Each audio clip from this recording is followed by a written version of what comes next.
Saludos mis amigos y bienvenidos nuevamente a su podcast favorito conservador, el Che de la Derecha. Qué bueno tenerlos con nosotros de nuevo. Primero que nada, agradecido por todos sus comentarios, sus likes, sus shares. Le pido que lo sigan haciendo. Es importante seguir llevando nuestro mensaje y esta gran familia conservadora que tenemos aquí en el Che de la Derecha. A Margarita, Isabel, a María, a la gente de San Antonio, Texas, que nos están viendo. Esta semana nos mandaron comentarios. Gracias a la familia de San Antonio, Nueva York, Dallas, Orlando, Miami. Gracias, síganos escribiendo. Es importante que se siga dispersando nuestro mensaje, particularmente en los amigos de Puerto Rico en los Estados Unidos, que tenemos nuestra preocupación con esas creencias en el socialismo que estamos viendo en las encuestas. Así que importante seguir dispersando el mensaje allá en los Estados Unidos. Bienvenidos nuevamente. Esta semana estamos con un invitado especial, visita desde México, el señor Roberto Salinas. Bienvenido, muchísimas profesor. Gracias. Gracias por estar aquí. Encantado. El profesor vino esta vez, invitado, es la segunda vez que está en Puerto Rico, vino invitado por la Fundación Crece, fundación del ex gobernador Luis Fortuño, que la preside, y además en esta ocasión anunciaron el nacimiento de Prospera. Y Prospera es una iniciativa que hablaremos durante el programa de ella y que nosotros aquí en el Che de la Derecha endosamos totalmente. Y somos muy amigos del ex gobernador y muy respetuosos de todo su trabajo cuando era gobernador y de hoy día como ex gobernador, un aliado importante del desarrollo económico y de las causas conservadoras. Así que vaya nuestro mensaje, nuestro saludo al gobernador, al ex gobernador Fortuño. Profesor, nosotros siempre empezamos con una sección que se llama ¿Quién es? Y aquí le damos la oportunidad a usted para que desde la etapa que usted quiera nos diga y le provea a la gente que ve este podcast quién es que va a estar hablando con nosotros hoy. Y adelante. Bien, pues caray, ¿por dónde inicio? Soy Roberto Salinas León. Actualmente soy director de Alianzas Internacionales de la Universidad de la Libertad en México, una escuela de entrepreneurship en México, pero que está fundamentada en, digamos, los liberal arts clásicos. Entonces, economía, teoría política, historia, filosofía, arte y cultura, como parte de la formación de lo que nosotros llamamos el entrepreneurial mindset, es decir, la mentalidad empresarial. Es una mentalidad de cómo aprender a tomar riesgos, a cosechar la curva de aprendizaje, como dicen los fundadores de Google, a fail forward, ¿no? Sabemos que vamos a fallar, bueno, hay que fallar, pero hacia adelante, aprendiendo. El término es fail forward. Fail forward, sí, buenísimo. exactamente. De hecho, en Google tienen un Failure Institute, en donde examinan casos de los errores, de lo que ha fallado. 9 de cada 10 startups, por ejemplo, fracasan. ¿Por qué fracasan? ¿Qué hicieron bien? ¿Qué hicieron mal? ¿Qué pueden hacer mejor para intentar y justamente para aprovechar? Esa es parte del espíritu de la innovación, de la destrucción creativa, de la disrupción tecnológica. Y nuestro lema es mentalidades inconformes, permanentemente inconformes con la situación. Aunque nos esté yendo muy bien, nos puede ir mejor. ¿Cómo le podemos hacer para ir mejor? Y ese espíritu empresarial es lo que al final del día pensamos genera nuevas ideas, genera muchísima imaginación, creatividad de cómo hacer mejor las cosas y al final del día satisfacción al cliente, que es sumamente importante. Es un nuevo experimento, es un startup en sí, pero ahí vamos y muy orgullosos de formar parte de eso. También colaboro con la organización Atlas Network, basada en Washington, que es yo dirijo el proyecto latinoamericano, que es una entidad que se dedica a apoyar a instituciones como Crece, aquí en Puerto Rico, y sus similares en Colombia, en Argentina, en Chile, México, etcétera, etcétera, etcétera. Son 550 instituciones afiliadas a Atlas Network y son apoyos a través de pequeños grants que se les dan para un estudio, para un proyecto como Prospera, para algún podcast que quieran empezar, vaya para lo que cada uno vaya con la causa del Atlas. Yo he estado allá en Atlas. En Atlas, sí, pues me llevó el gobernador Fortuño. Justamente el gobernador, yo lo invité a un panel sobre América Latina hace algunos años y de ahí tenemos la fortuna de haber logrado una buena amistad. Es una persona que hemos admirado desde que fue gobernador y después de gobernador y sobre todo su compromiso con la causa de los valores de la libertad. Y esa es la idea, no es promover una agenda política, no es promover alguna receta, e incluso diría yo, no es ni de derecha, ni de izquierda, ni del centro, son los valores de la libertad, ¿no? Y esto es lo que promovemos y dejamos que las instituciones hagan su propio trabajo porque pensamos que es mucho más importante hacer el trabajo de abajo hacia arriba que de arriba hacia abajo. No somos institución tipo Brookings o tipo IMF que llega y dice, yo te voy a decir cómo hacer las cosas. No. A ver, estos son los principios generales que defendemos. Aquí está un poquito de dinero, aquí está coaching. Tú compites con otros por los grants y te invitamos todos los años a celebrar. Es Coach, Compete, Celebrate, dicen ellos. Y las celebraciones son en foros que se organizan en diversas partes del mundo, que seguramente ahí fue donde tuve la oportunidad de ver a Atlas. La reunión anual es en Nueva York, llegan más de 800 gentes de todo el mundo, y es muy bonito ver que pues, hay gente en Indonesia, en la India, en África, en Europa, en Sudamérica, en otras partes del mundo, pues tratando de hacer lo mismo que estamos tratando de hacer en nuestras propias localidades. Y entre otras cosas, también muy activo en los medios de comunicación nacionales e internacionales sobre temas económicos, comunicación económica. ¿Cuáles son los valores de la libertad? Pues los valores de la libertad, como nosotros lo defendemos, es la soberanía individual. O sea, el individuo es dueño de su propio destino, de su propio proyecto de vida. Y nosotros tenemos, la libertad se define como un ambiente en donde persigo mi propio proyecto de vida en la medida que eso no violente el derecho de los terceros y su proyecto de vida. Y a lo mejor odio el proyecto de vida de mi vecino. Puede ser un pornógrafo Larry Flint, pero si no está violando mis derechos, yo tengo que aprender a respetar que es su proyecto de vida por más que no esté de acuerdo con él. Cuando llega una persona y dice, yo te voy a enseñar a cómo vivir tu vida, te voy a enseñar a ser virtuoso, por ejemplo, ahí es donde decimos, un momento, es mi soberanía individual, yo tengo derecho a equivocarme y tengo derecho a prosperar. Y tú no tienes derecho a decirme cómo debo vivir mi vida. Eso define, yo creo que la esencia y la consecuencia de la libertad individual. Y hay ciertas instituciones y ciertos valores que fundamentan ese clima de libertad. Por ejemplo, una moneda sana. La gente piensa, no, eso es macroeconomía, ciencia oculta, monetaria. A ver, la moneda es el salario que se paga con una moneda, es el depositario de mis horas de trabajo, de mi tiempo. Entonces, si la inflación me quita eso, o tributos confiscatorios me quitan eso, pues ahí estás, metiéndote en mi proyecto de vida. Uh-huh. ¿Y por qué? Porque se lo voy a dar a otro. Porque necesito financiar, no sé, se me ocurrió financiar un puente o una carretera.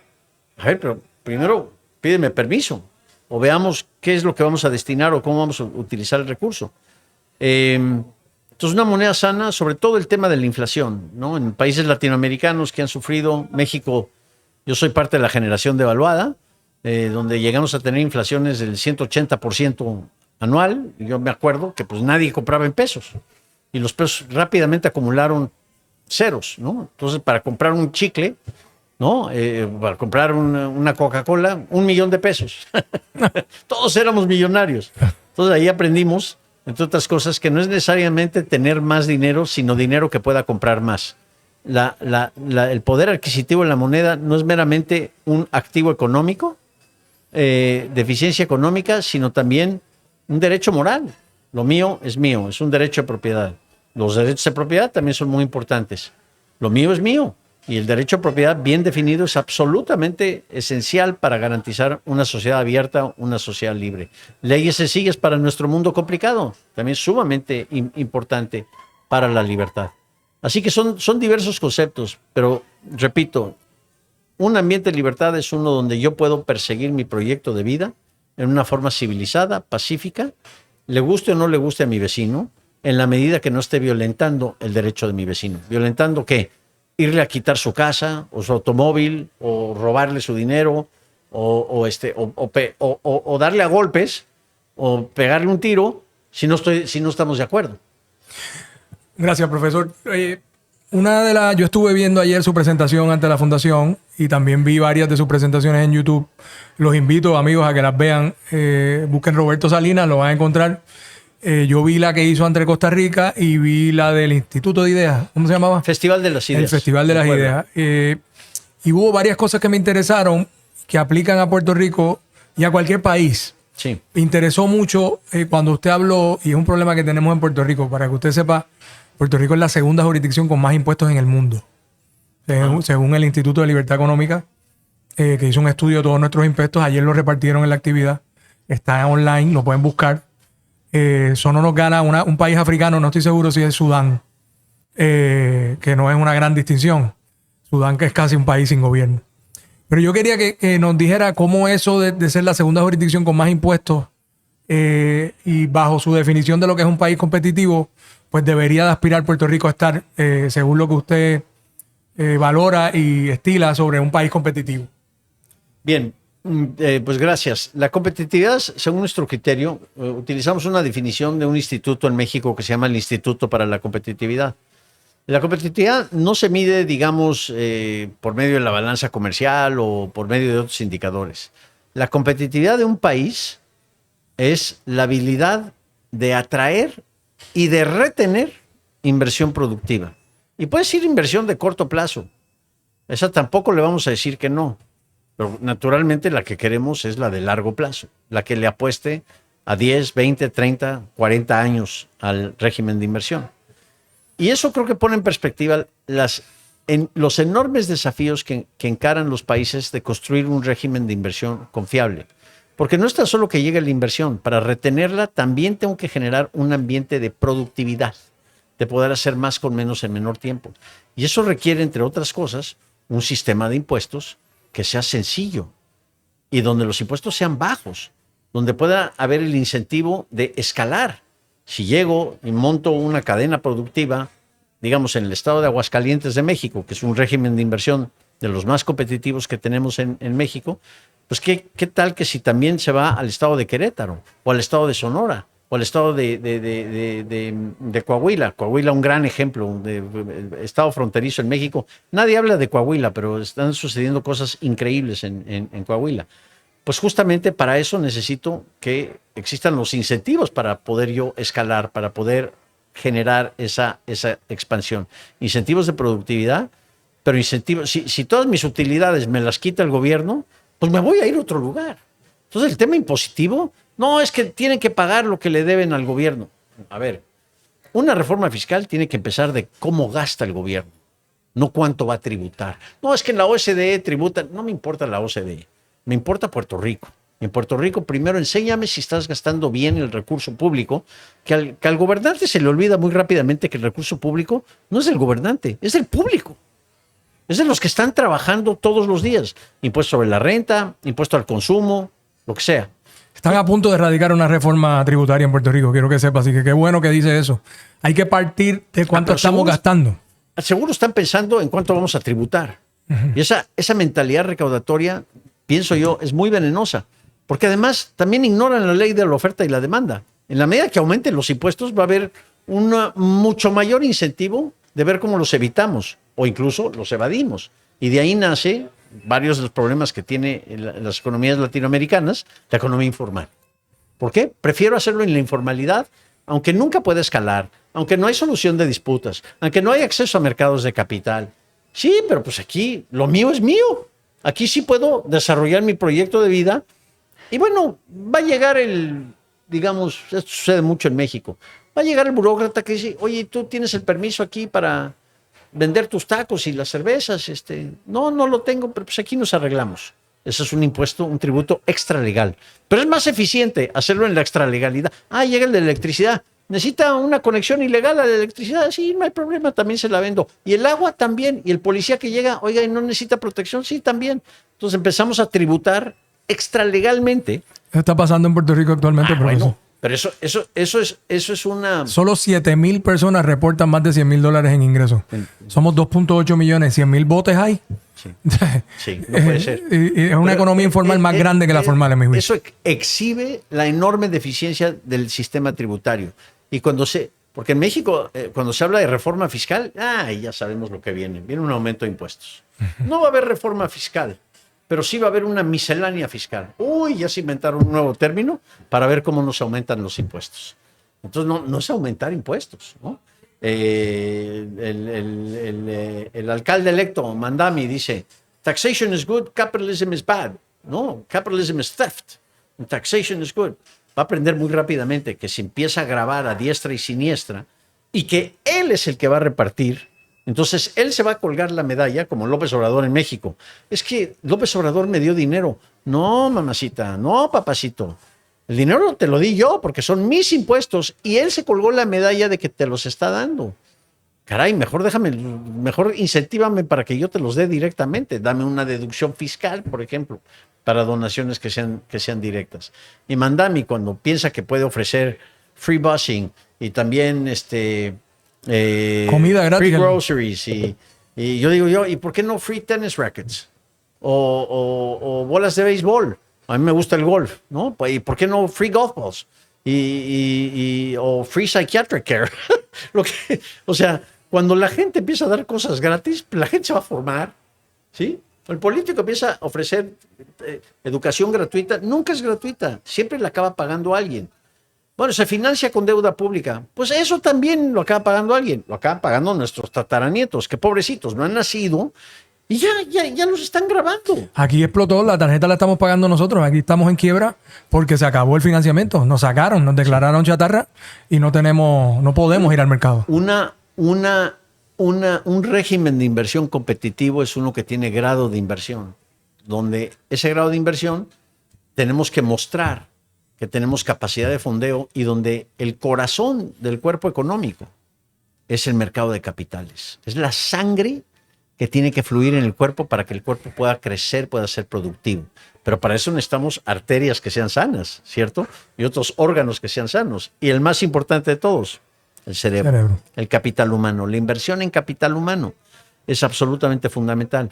Entonces estás diciendo que aumentemos el gasto público en educación y otro nuevo Ministerio de Educación. No. Para eso hay que tener mucha imaginación, ser muy entrepreneurial, muy innovador, en ver cómo podemos potenciar, sobre todo a familias de recursos menores, con subsidios, pero que ellos decidan a dónde van a mandar a sus hijos. O sea, que usted cree en los charter schools. Yo sí creo en los En los vales educativos. No, totalmente. Me parece que es una forma mucho más inteligente. Preguntémosle al padre de familia o a la madre de familia. O sea, a mi mamá, si le hubieran dado la opción, señora, aquí está un vale y usted escoge la escuela a donde quiere mandar a su hijo. O el burócrata nalgón sentado en el 7º piso que le vale un cacahuate a dónde va a ir su hijo. ¿Qué prefiere usted? ¿Hacer la decisión usted, que es su hijo, o la del burócrata nalgón? Pues yo creo que es obvio. Eso no es de derecha, de izquierda, de arriba, de abajo, ateos, religiosos, whatever. Eso es sentido común. Entonces yo creo que es una red social, una red de protección social muy inteligente, la idea de los vouchers y de los charters. En Puerto Rico, y en salud se puede hacer lo mismo. En Puerto Rico lo que se oponen son las uniones porque chupan de las escuelas. Claro, porque los privilegios, pero son privilegios políticos. Es decir, le estamos quitando el turf, ¿no? Pero esos son mafias del poder, son cotos de mafia que hay que desarticular.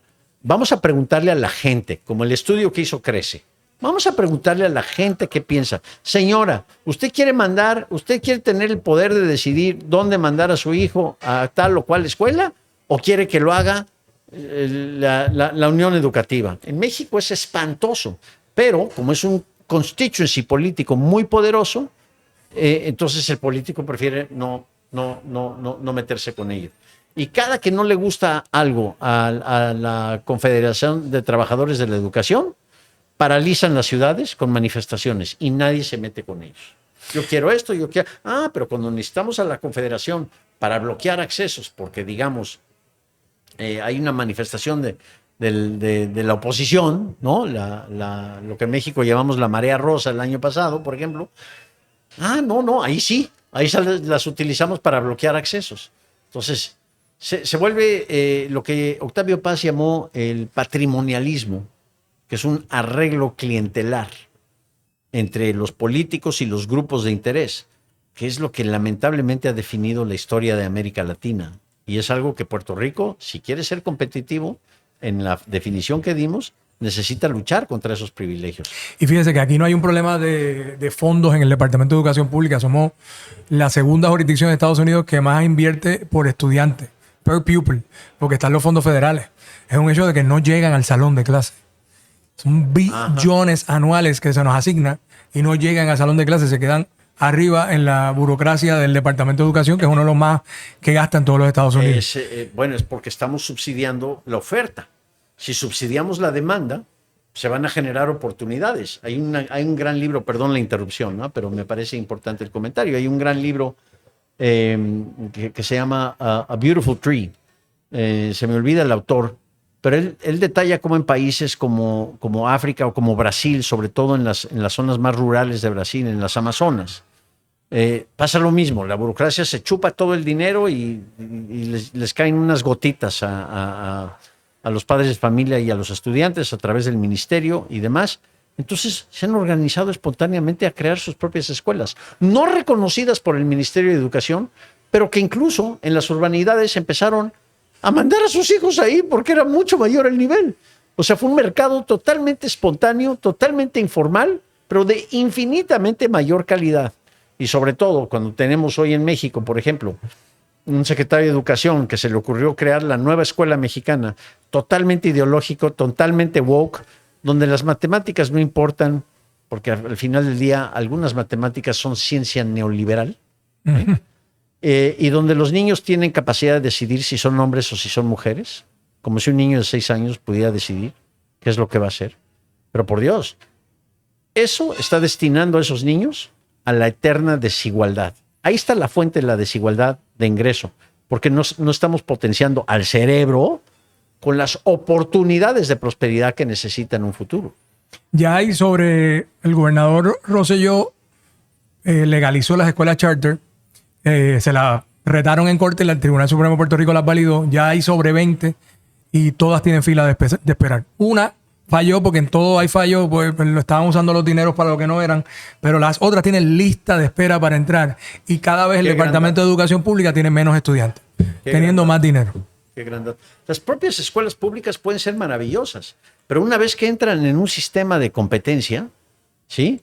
Ahí es lo que decimos nosotros. Entonces el incentivo para mejorar el nivel de educación va a ser mucho mayor. Porque si no, si yo sé que ya me va a entrar el dinero, ¿qué incentivo tengo yo para mejorar? ¿No? Decía Milton Friedman que cuando tú gastas tu dinero en lo que tú quieres, lo vas a pensar muy bien y lo vas a cuidar muy bien. De acuerdo. Pero cuando tú gastas el dinero de otros en algo que no es tuyo, te vale madre. Exactamente. Bueno, lo iba a decir yo, pero aquí se puede. Mexicano. Aquí se puede, profesor. Profesor, hay una ley original de la administración del gobernador Fortuño que aquí coge mucho cantazo ideológico, pero nadie se atreve a tumbarla. Era la ley 60 originalmente, hoy la ley 20, que el gobernador Fortuño tiene para puertorriqueños, que eso es un issue que no suelen decir los opositores, y extranjeros, que la han aprovechado muchos extranjeros, porque vienes a Puerto Rico para ofrecer servicios que exportas y pagas el 4% de taxes versus el 32% que pagamos. El 4% sobre tus ingresos. Sobre el ingreso. Versus el 32% que pagamos los puertorriqueños. Entonces, pues la crítica es de, pero están trayendo los multimillonarios a Puerto Rico y a los boricuas no le están dando eso, cuando los boricuas, primero que nada, la primera mentira es que los boricuas sí nos podemos beneficiar de esa ley. Pero yo quería su opinión en cuanto a ese tipo de ley que da ese tipo de incentivos que ha provocado en Puerto Rico que el mercado de bienes raíces haya explotado, porque toda esa gente viene a Puerto Rico a vivir, a comprar casas, a mandar los niños a las escuelas, a comprar en nuestros supermercados, a consumir en nuestro país, y lo que ha provocado son miles de personas mudándose a Puerto Rico. ¿Qué a usted le parece ese tipo de legislación? Yo creo que es un second best. Sí, en materia fiscal, lo mejor es que todo sea parejo. Que sea bajo, sencillo y parejo. Que un tax filing lo puede hacer un niño de 10 años. Ese debe ser, digamos, para el ministro de Hacienda debe ser el benchmark, ¿no? Que reglas sencillas para nuestro mundo complicado, decía Richard Epstein, el gran jurista americano. Me encanta ese concepto, pero más le encantan a aquellos que están en la informalidad, porque como quisieran, la razón que están en la informalidad es por la enorme complejidad y el andiamaje, o sea, esos laberintos regulatorios y tributarios que existen hoy en día. Pero el second best es, a ver, ¿que se vayan los ricos? de Puerto Rico. ¿Y qué va a pasar con toda la apreciación inmobiliaria? Se va a desplomar. Y todos los empleos que hoy dependen y las cadenas productivas que se han generado a partir de que han llegado aquí.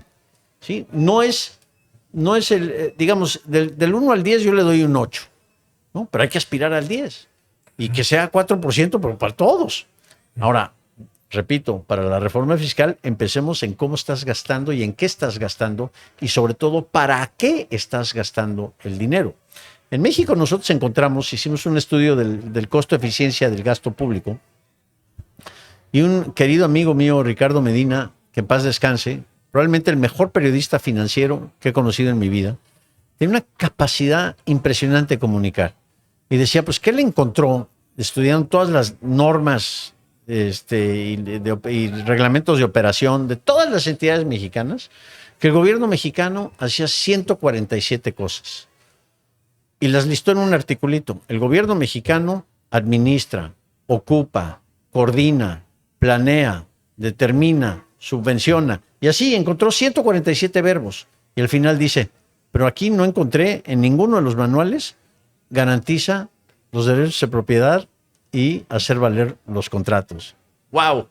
Lo más importante. Entonces, a ver, en vez de administrar, actuar, organizar, planear, conducir, orientar, mejor vamos a achicar esa cantidad de verbos a que sean 10, a lo esencial.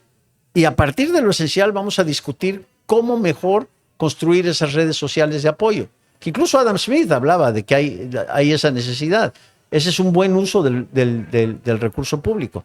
Pero primero empecemos con el gasto y a partir de entonces determinamos cuál es el nivel de tributación que necesito para cumplir con mis obligaciones, obligaciones como gobierno. Oye, le pregunto, ahora que habla de las obligaciones de gobierno, el gobierno de Puerto Rico ha puesto como una de sus prioridades principales el nearshoring. Y es aprovecharnos de la política pública de aranceles del presidente Trump al ser jurisdicción americana para atraer empresas aquí. Pero la gente lo habla pues vamos a hacer nearshoring sin saber lo que se necesita para ser exitoso en el nearshoring. Y viendo sus presentaciones, vi que usted tiene una receta de 3 elementos principales y necesarios para ser efectivos en el nearshoring y quería que usted nos hablara sobre eso. Sí, por supuesto, muchas gracias. Es un tema candente en México, o lo era hasta hace poco, porque creo que estamos yendo exactamente en la dirección opuesta en México para poder capturar el nearshoring. No hay nación en el mundo que esté mejor situada para capturar los beneficios del nearshoring que México hoy en día. Hay otras que tienen la oportunidad. Costa Rica, que fue también, lo hablé en la conferencia citada de Costa Rica. Puerto Rico, definitivamente, que está idealmente posicionado. Su ubicación geográfica estratégica es absolutamente fundamental, pero ese es solo uno de varios elementos y no es el más importante, de todos. Uruguay, que tiene mala posición geográfica, está tratando de ver cómo aprovecha el fenómeno del nearshoring. Y es que el nearshoring sale a partir de, digamos, de lo que sucedió durante el COVID-19, que fue lo que Nassim Taleb llama un cisne negro, un evento totalmente inesperado que nos cayó de la nada y donde vimos cómo las cadenas de suministro pues se volvió una economía zombie. Se desploma la oferta, se desploma la demanda y fue algo tan inusual porque el just in time resulta que ya no es tan importante. Ahora es close to home. Uh-huh. Y close to home, en el mercado más grande del mundo y más competitivo del mundo, que es el norteamericano, pues aquellas cadenas de suministro que empiecen a rearshore, ¿sí? Se hablaba hace 20 años del offshoring. Ahora es nearshoring, o friendshoring, o reshoring. Bueno, pues Puerto Rico definitivamente que tiene la mesa puesta para poder capturar los beneficios del nearshoring.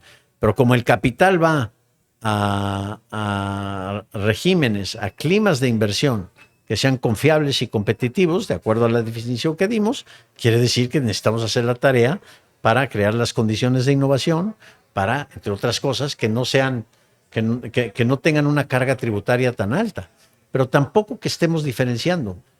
La exención fiscal o el subsidio fiscal siempre implica la pérdida de otros. Es mucho mejor tener el piso parejo, es decir, igualito para todos, ¿sí? Y los incentivos más bien darlos por el lado de la oferta. regulatorios, ¿no? Que el impuesto sobre la renta sea como lo es en Irlanda, que por cierto ahora es el quinto país con mayor ingreso por habitante del mundo. O sea, Irlanda con toda su guerra, problemas con el terrorismo y su disputa con Inglaterra y demás. Ahí tenemos, Hay progreso, un caso heavy. emblemático. Aquí varios de los supuestos Gen Z o Millennial Socialists hacen gárgaras con que quieren ser el socialismo democrático de los países nórdicos. Vayan a Suecia y vean a cuánto está el impuesto sobre la renta. Perdona que Está le en interrumpa. 22%. Yo quiero, sobre eso de los países nórdicos, quiero tocar. Usted va a escuchar aquí en Puerto Rico a toda la izquierda de Victoria Ciudadana y del Partido Independentista hablar lo que les va a explicar el profesor ahora. Quiero que escuchen, aprendan, porque los países nórdicos no son socialistas. De hecho, no hay salario mínimo. Para empezar, es lo que tenemos aquí. Empecemos por ahí. Pero yo quiero que escuchen ahora para que aprendan y no sigan balbuceando y hablando, sí, no somos socialismo como Latinoamérica, queremos como los países nórdicos. Y esto va dedicado a uno de mis ex gobernadores amigos que se pasa hablando de, no, yo no quiero socialismo, yo quiero el socialismo europeo. Profesor, adelante. No, pues definitivamente. Yo creo que es qué bueno que mencionó lo del salario mínimo. Se me había pasado ese dato. Por ejemplo, Noruega. Noruega es uno de los países que hacen alarde. Hacen gárgaras con el socialismo estilo Noruega. Bueno, Noruega tiene una política social sumamente inteligente. Tienen el fondo noruego, el fondo soberano noruego, que todas las ganancias que se generan a través de la extracción y explotación de petróleo van a un fondo. Pero ese fondo no es propiedad del gobierno, es propiedad de los ciudadanos. Es un fondo soberano ciudadano. Y ha acumulado a lo largo de los años una cantidad de capital impresionante. 1.3 billones de dólares, o sea, trillion. Pero se nutre de los impuestos. No, se nutre de las regalías que le cobra a las empresas petroleras por extracción de petróleo y por exploración de petróleo. Ok. Y esas regalías son, digamos, para ponerlo en términos muy populistas latinoamericanos, son del pueblo. Pero el pueblo no puede gastar, y están individualizadas, no puede gastar ese capital, ¿sí? Lo que sí puede es derivar un fruto de sus rendimientos. Y en Noruega dicen, a ver, ¿cómo? No te voy a dar el rendimiento a ti ahorita, porque ¿y las generaciones futuras qué? Así como la deuda pública implica un tributo al tataranieto que no ha nacido, aquí es exactamente al revés. Qué claridad mental, ¿no? Estos tataranietos, ¿por qué no se van a beneficiar de la explotación de recursos? Aun cuando estamos en plena transición energética, en 50 años va a ser otro mundo en materia energética. Entonces, lo que hacen es que a través de este fondo están financiando todas las pensiones de retiro. Ellos son fully funded, totalmente fully funded. Bueno, qué privilegio. Arabia Saudita, que es un caso que no he estudiado en todo detalle, pero van en el mismo camino. ¿Y allá qué? Allá son impuestos bajos. O sea, para llegar a Arabia Saudita, primero es criminal. Segundo, es un clima espantoso. No es bonito, ¿no? Pero la atracción de inversión está fundamentada en bajos impuestos, en leyes sencillas, pero eso sí, leyes claras, en donde el gobierno enforces, en donde el gobierno está ahí, hay un contrato, se violan y prácticamente uno se va a la cárcel el resto de su vida. En la izquierda es bien difícil encontrar gente que quiera citar de ejemplo a Arabia Saudita porque, digo, aunque hay izquierdistas hablando bien de Hamas, pero es bien difícil que citen a Arabia Saudita por sus issues de los derechos humanos. Bueno, pero regresemos a Noruega. Entonces, sí, por eso, los países nórdicos, quiero mantenerme ahí. Yo quiero que escuchen por qué eso no es socialismo. O sea, los países número uno hoy en día en el índice de derechos de propiedad son los países nórdicos. O sea, los que religiosamente protegen propiedad intelectual, religiosamente protegen derechos de propiedad, son Finlandia, Dinamarca, Suecia, Noruega.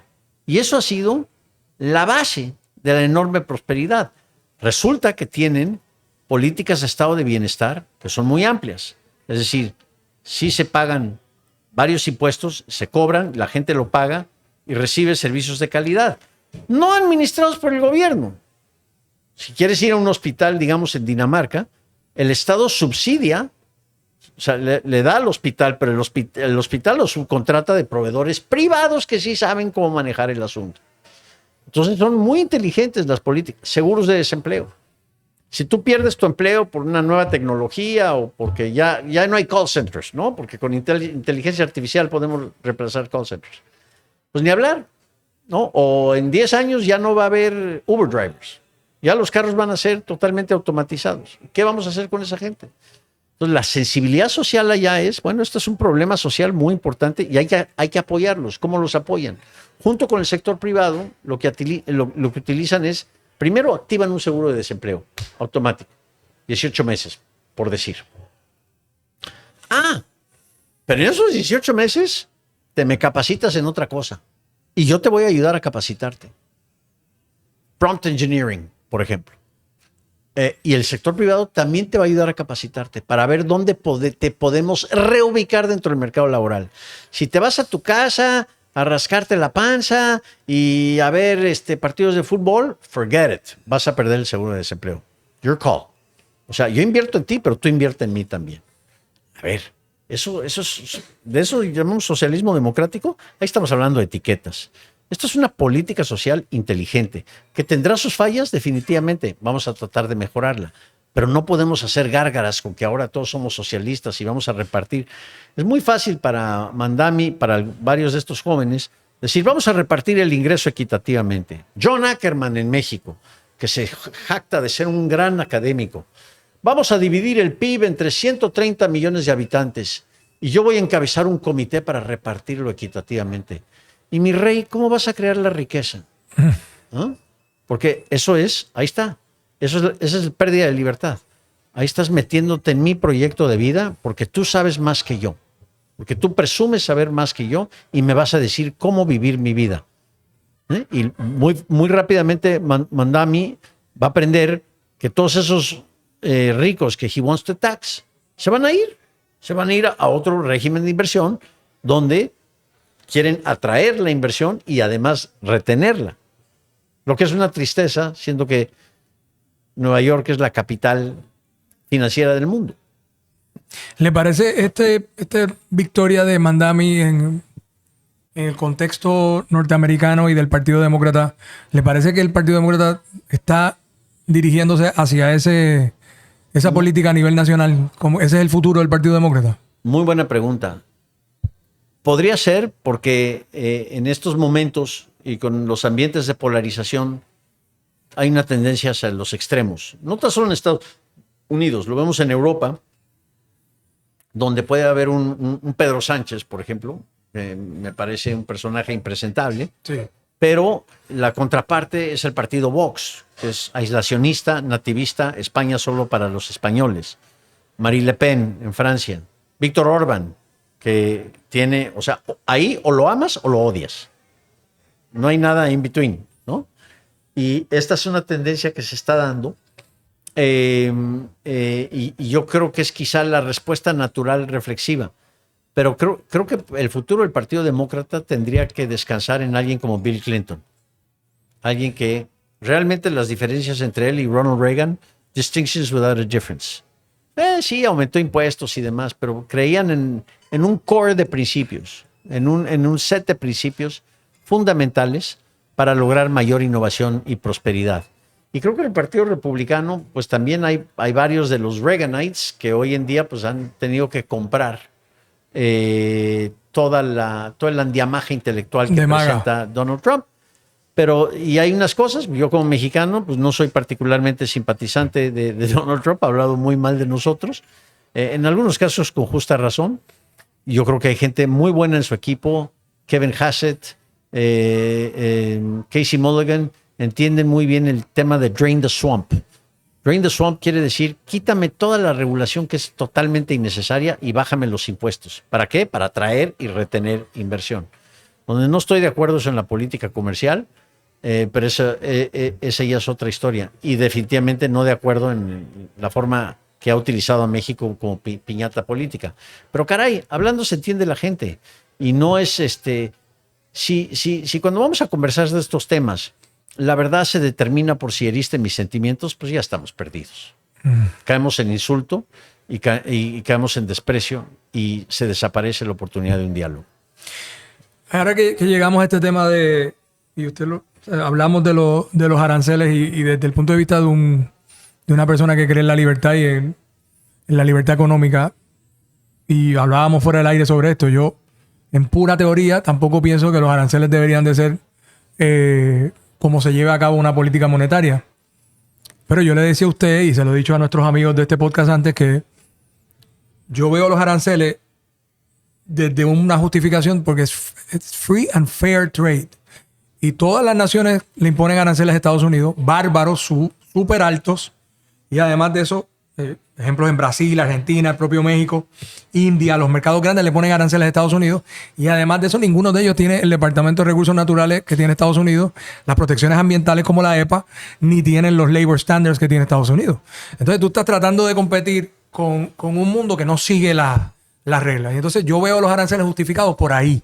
Ahora, usted también menciona que Trump, el cisne naranja, pone los aranceles como un issue de seguridad nacional y como un issue de parar el avance de China. Y eso me pareció súper interesante porque eso ya es la utilización de aranceles para la seguridad nacional, no por el hecho geopolítico. ¿Cuál es su comentario sobre el particular? Yo en lo personal considero que la supuesta justificación económica de los aranceles es un espejismo. Y esto lo aprendimos desde Adam Smith. Yo creo que Trump ha hecho un gran daño en enfocarnos en el tema del déficit comercial. Un déficit comercial puede ser muy malo, pero también puede ser reflejo de algo muy bueno. Lo que pasa es que la palabra déficit es, como decimos en México, fuchihuacana. Superávit suena más bonito. Pero la mejor forma de generar un superávit mañana en los Estados Unidos es generando un Great Depression todavía mayor al de 1929. ¿Por qué? Porque nadie va a comprar las cosas en la economía interna, entonces hay que exportarlo todo. Y ¡pum! Pasa como en México en 1995, después del tequilazo, pues que se desplomó la economía, pero afortunadamente por tener apertura comercial, digamos, 8 de cada 10 automóviles se exportaban. Logramos absorber el choque ahí. Y claro, los números comerciales, rápido generamos un superávit en la balanza comercial. Es como, por ejemplo, creo que la gran mayoría de puertorriqueños, todos los clientes que están aquí en House, tienen un déficit del 100% con House. Un déficit comercial del 100% con House. Se compensa con un superávit del 100% en su cartera. Llegan, pagan por algo y se van contentos de haber estado aquí. Igual en el supermercado, igual en el comercio, igual en la compraventa. Siempre hay déficit y siempre hay superávit. Mejor hablemos de comerciar. Y para comerciar hay que tener la libertad de comerciar. Ahora, el punto de fair trade es muy importante. Pero creo que el fair trade, más que con aranceles, se debe insistir en reciprocity of market access. ¿Cuáles son los instrumentos para poder garantizar? Esa es una frase de Doug Irwin, probablemente la persona más importante, pensador más importante en comercio internacional que hay en el mundo hoy en día, ¿no? O entre los 3 y 4. Jadesh Bhagwati es otro. Y el arancel al final del día es un impuesto. Trump dice que no, pero el hecho que diga que no quiere decir que no lo es. Es un duty. ¿Y quién paga el duty al final del día? El consumidor americano. Entonces, como decir, tú te tiraste un tiro en el pie, pues ¿sabes qué? Pues yo también. Y me voy a tirar un tiro en el pie para igualar las cosas. ¿No?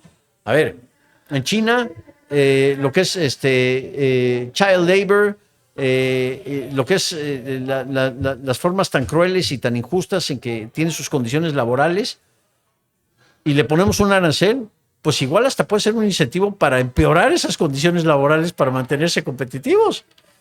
Ahora, si los señores nos quieren regalar sus cosas, pues venga, bienvenidos. ¿Que eso va a desplazar empleos? Ese mismo argumento lo podría yo utilizar con inteligencia artificial. Prohibamos inteligencia artificial porque va a desplazar. ¿O por qué no prohibir los automóviles?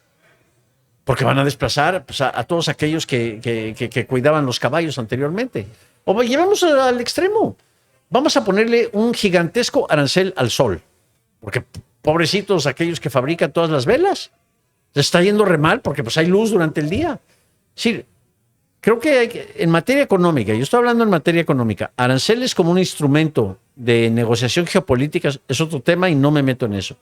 Pero los argumentos que ha presentado la administración de Trump son pésimos. Es una fórmula fallida. ¿A que hay que insistir en reciprocity of market access? Por supuesto que hay que insistir. Y que hay medidas, igual son aranceles. Es más, las barreras más nocivas de todas son las no arancelarias. Y lo digo con conocimiento de causa porque en México somos caprichosísimos. La caja tiene que tener 19, no 20. ¿Qué diferencia hace eso? Ese es un non-tariff barrier. 20 aguacates en vez de 19 aguacates. Bueno, usé el mal ejemplo porque nosotros somos grandes exportadores de aguacate. O regulaciones fitosanitarias. Esas son muy perniciosas y se utilizan en una forma muy caprichosa. Así que, afortunadamente, están los temas sobre la mesa. Y creo que al final del día, algunos dicen que there's a method in the madness, un método en la locura, como diría Shakespeare en Donald Trump, ¿no? De obligar, sentarse en la mesa, negociar para que podamos tener mayor apertura. Creo que en el caso de México, bueno, ciertamente Puerto Rico siendo parte de una Unión Americana extendida, pero en el caso de México, México es absolutamente vital para Estados Unidos. La integración de cadenas después de 30 años de libre comercio en América del Norte es profundísimo. O sea, van desde Alaska hasta la Riviera Maya. Y están ese mapamundi, esas arterias. No pueden prescindir de ellas. No podemos decir mañana eliminamos el libre comercio porque habría un Great Depression en los Estados Unidos and a much greater depression en México. Problemas sociales, es un socio estratégico. Si vamos a enfrentar a China, si se va a regionalizar el comercio, tenemos que entender, el bloque norteamericano es el más rico y el más competitivo del mundo. Vayamos en la dirección opuesta. ¿Cómo liberalizar? Y con normas, reglas creíbles, rules of the game, ¿sí? Claras. Que en inmigración también. Hay mucho que se puede hacer ahí. Así que no hemos descubierto todavía el juego de ajedrez de quinta dimensión que están jugando todavía, pero ya pronto lo conoceremos. Yo coincido con usted en que la globalización ha cogido un pequeño detente y ahora es más en la formalización en bloques. Lamentablemente nos traiciona el tiempo. Le agradezco, profesor, de verdad que un placer tenerlo aquí y ver voy a seguir viendo sus discursos en YouTube. Se los recomiendo, mis amigos. Busquen a Roberto Salinas, van a aprender para poder, de verdad, cuando escuche a los políticos puertorriqueños y de otros países, estar informados y tener como rebatir argumentos de espejismo y cosas que nos quieren vender que de verdad no nos conviene. Muchísimas gracias, profesor. Gracias a la Fundación Crece, al profesor Fortuño, a Michelle, a Tere, a Mari Carmen. Gracias por siempre contar con el Che de la Derecha. Y de nuevo, feliz viaje. Y a todos ustedes, gracias por sintonizarnos. Por favor, like, share, para que siga dispersándose el mensaje de su podcast favorito conservador, el Che de la Derecha. Saludos. Muchos saludos.